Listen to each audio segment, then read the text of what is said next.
Hey everyone, and welcome back to Sip and Talk. It's your host here. Back again. Ready for another deep dive into, well, honestly, a topic that's been kind of bugging me since our last chat. Oh. Yeah, I remember when we were untangling that whole luck versus skill debate. Yeah, what about it? Well, you guys seem to love that conversation. I mean, the feedback was amazing. Glad to hear it. But honestly, it just got my wheels turning even more. About the whole decision-making side of things. Can we actually outsmart luck by being super strategic? outsmart luck. Yeah. Or are we all just kind of rolling the dice and hoping for the best? That's a question I'm sure a lot of people have pondered at some point in their lives. Right. I mean, we've all heard those stories about people just stumbling into success. Yeah. Like those early Bitcoin investors who just bought it on a whim and ended up millionaires. What about them? I mean, were they actually financial geniuses or did they just hit the jackpot? Oh, it's always easy to look back and say, oh, they were just lucky. But I think the real question is, how did those decisions even happen in the first place? So you're saying there's more to it than just dumb luck? Way more. Like, I was reading this research by a physicist named Alessandro Plicino. Okay. And he actually created this mathematical model. A mathematical model? To simulate success. Whoa. And guess what? Luck plays a huge role. Really? Especially in fields like investing or starting a business. So what you're saying is, even if you're doing everything right, even if you have the skills, a little bit of luck could mean the difference between being wildly successful or a total flop. You got it. Hold on. So all those late nights I pull trying to make the perfect decision might not even matter. It's not that they don't matter, but what the model shows is that luck can really amplify the outcomes of our choices. I see. It's like, imagine two musicians with equal talent. Got it. One of them gets this lucky break, like their song goes viral, and boom, their career takes off. While the other one keeps working hard, making good choices, but they don't get that same lucky boost. Wow, that's kind of a tough pill to swallow. Yeah, but it's true. So how do we as listeners even wrap our heads around this? Should we just throw in the towel and let fate decide? Oh, no. Then what? There's this whole other angle. Which is? The psychological side of things. Okay. Think about it. When someone gets a lucky break, it can mess with their head. Oh, so? They start feeling invincible. Oh, yeah, I get that. They can do no wrong. Yeah. Which leads to riskier decisions. It's like winning a few hands of poker and suddenly you're betting your life savings. You got that overconfidence bias can be a real trap. So it's like luck can make us make dumb decisions. Sometimes, but there are ways to fight back against that. Oh. Think about Warren Buffett. Okay. He's been successful for decades. Yeah, consistently. Right. His strategy is all about minimizing risk and making smart choices. So some people might say that's more about skill than luck. Exactly. So it's not like luck is this magical force controlling everything. We still have a say in what we do right. Exactly.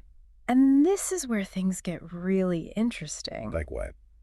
Can we actually, in a way, design our own luck? Whoa, hold on. Design luck. How is that even possible? Sam Altman, the guy who founded Y Combinator, says that by just putting ourselves out there, by expanding our networks, we create more opportunities for those lucky breaks. So it's like the more you do, the luckier you get. Kind of. It's like if you're planting seeds, the more you plant, the higher the chance something will grow. Right. Same goes for putting yourself out there, connecting with people, exploring new ideas. I see. You never know what amazing thing you might stumble upon. Okay.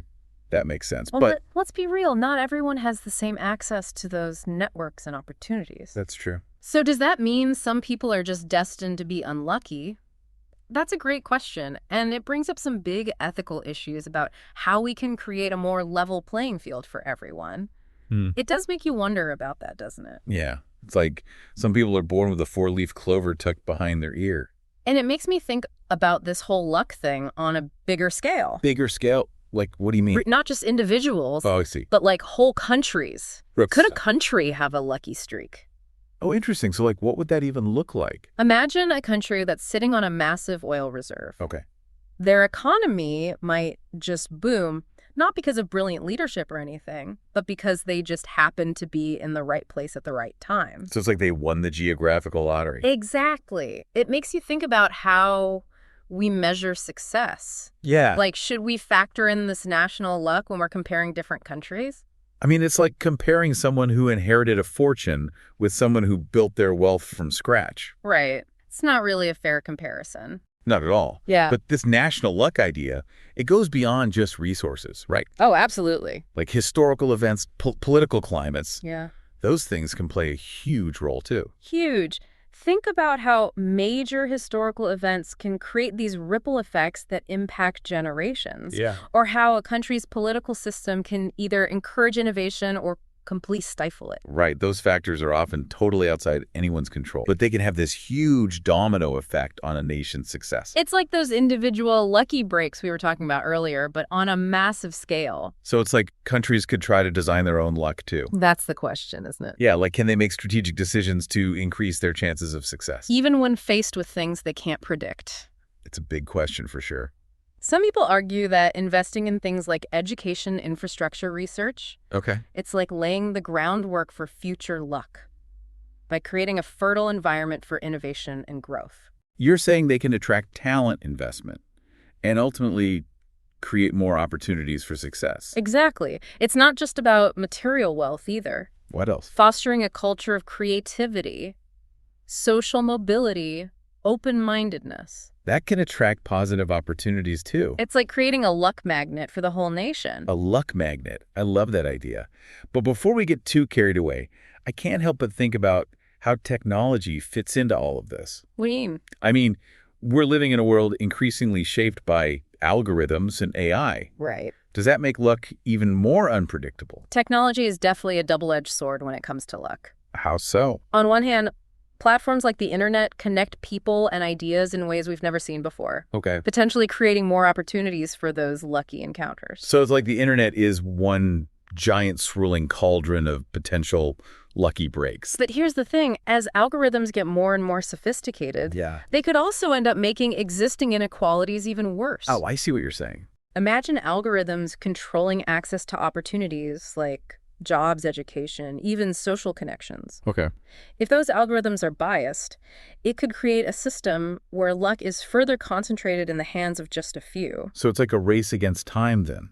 Maybe. Can we use AI to outsmart chance and level the playing field? Or will we end up in a world where luck is even harder to come by for most people? That's the million-dollar question, isn't it? It really is. I think the future of luck might depend on the choices we make today, both as individuals and as a society. Okay. My brain is officially fried after that last segment. Yeah, it's wild to think about how technology could completely change the whole idea of luck. So, like, where do we even go from here? We've talked about everything from Bitcoin billionaires to national luck to algorithms controlling our lives. It's been a journey for sure, but I think the biggest thing I've learned is that this whole luck versus decision-making thing, Yeah. it's not as simple as we might think. It's like this weird dance between the choices we make and all those unpredictable things that just happen. And honestly, that's what makes it so relatable. Yeah, for sure. I mean, we're all constantly making decisions, big and small, wondering if we're on the right path or if we just got lucky. It's that feeling when you ace a test and you're not even sure if you studied enough or just guessed all the right answers. Exactly. And I think that's where the real learning happens. Like, what do you mean? It's about realizing that we have some control over our choices, but also accepting that we can't control everything. So it's a balancing act. Yeah, like being strategic and smart, Yeah. but also staying open to those unexpected twists and turns. Okay, that makes sense. And maybe it's even about learning to embrace both the wins and the losses, I like that. knowing that they've all shaped who we are. It's like those failures might actually be setting us up for some amazing luck in the future that we can't even imagine yet. Exactly. And speaking of future luck, Yeah. I think it's time to leave our listeners with one final thought to ponder. Ooh, a cliffhanger. I love it. Hit me. In a world that's constantly changing and where technology is evolving faster and faster, can we really create our own luck? Whoa, that's a deep one. Or is it ultimately something that's just beyond our control? I don't know if I have the answer to that, but I'm definitely going to be thinking about it. Me too. And if any of you listening have some brilliant insights on how to crack the luck code, let us know. Yeah, hit us up on social media and let's keep this conversation going. But for now, it's time to wrap up this deep dive into the fascinating world of luck and decision-making. It's been awesome exploring these ideas with everyone. Huge thanks to all of our amazing listeners for joining us on this wild ride. And don't forget to check out our friend Micky over at Mickytolife on YouTube. Yeah, his adventures are the perfect way to unwind after all this brain-bending discussion. Seriously, folks, subscribe to his channel, You won't regret it. All right, everyone, until next time, keep sipping, keep talking, and keep those minds open. Cheers to that.